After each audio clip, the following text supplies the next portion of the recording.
Hey folks, so we'll have a pillow, we have a wall, it's time for another quick pickups video, and a couple interesting pickups today, couple not so interesting pickups. We'll start with the not interesting ones, get those out of the way. First off, for the Genesis, we have the Addams Family, based off the movie from the 90s, which in turn was based off some old TV show from way back when. And also for the Sega Genesis, we have The Simpsons, Bart vs. the Space Mutants. Because the NES game was bad enough, it had to be doubled in bits and grace the Sega Genesis, because clearly Sega cares about quality control. May or may not care about quality control. May or may not be true, but I digress.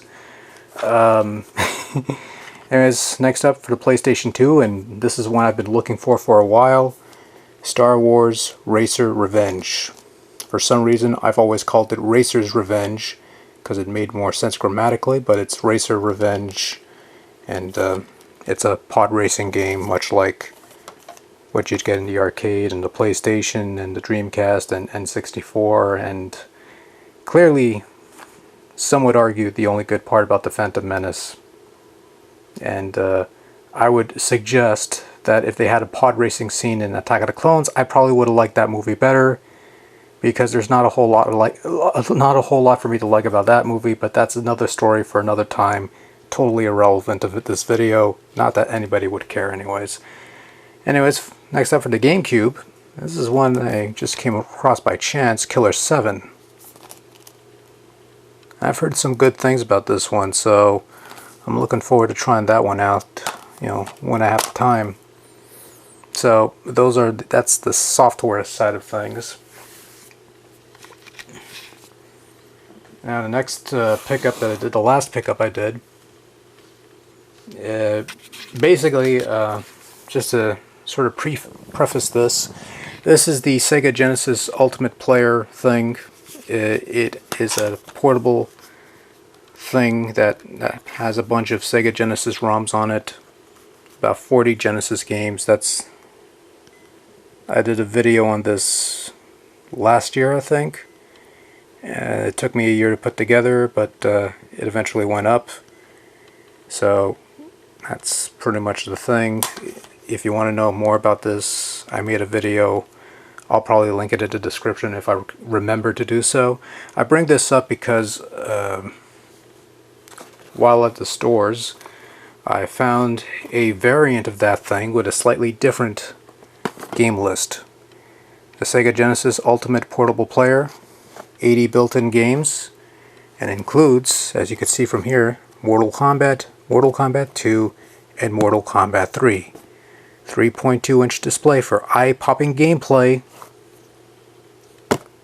Actually, the display on these things, I can't really complain, are pretty damn good. And I like how they show the arcade screenshots. False advertising right off the bat. Someone sees the box, they figure, oh boy, we'll get arcade Mortal Kombat on a teeny portable thing. It's the Genesis versions. I mean, if you go to the back side and have the game listings, you see Mortal Kombat, Mortal Kombat 2, Mortal Kombat 3, the Genesis boxes. So, those are the versions you're getting, unfortunately. Or fortunately, depending on your cup of tea. I know some people would have preferred a better quality version. But there you go. Anyways, you open this up. Might as well do a quick unboxing. This is what the unit looks like. Get this out of the way. I figured. Anyways, we'll do a quick comparison here.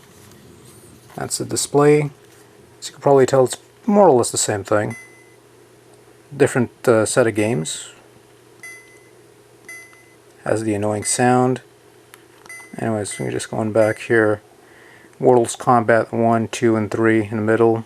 They added Ristar 2. They've dropped a couple games from the other one. I'll probably do a separate comparison video for shits and giggles there, but as far as a full-fledged video, I'm not really going to bother, because most of the games... I'll do a quick...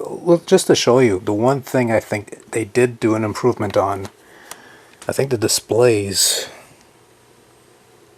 I think this display is slightly bigger. It's a slightly larger display.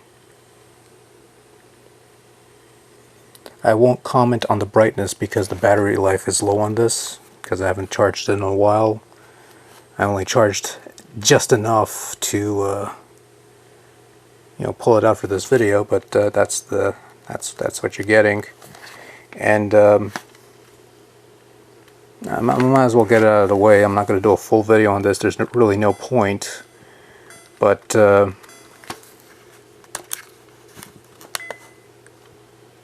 the other one had poor sound quality, and I think that's not all that different.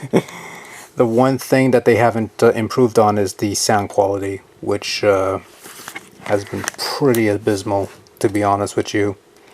Like I said, Sega cares about quality control. That's too bad, because on the bright side, though, you know, I wouldn't call it a waste, though, nonetheless, because, you know, there's something endearing about these, like, units. I think this one might be a bit larger. I could be wrong. Slightly larger unit. But it's pretty much the same thing overall. So, yeah, anyways, we're done. That's my load.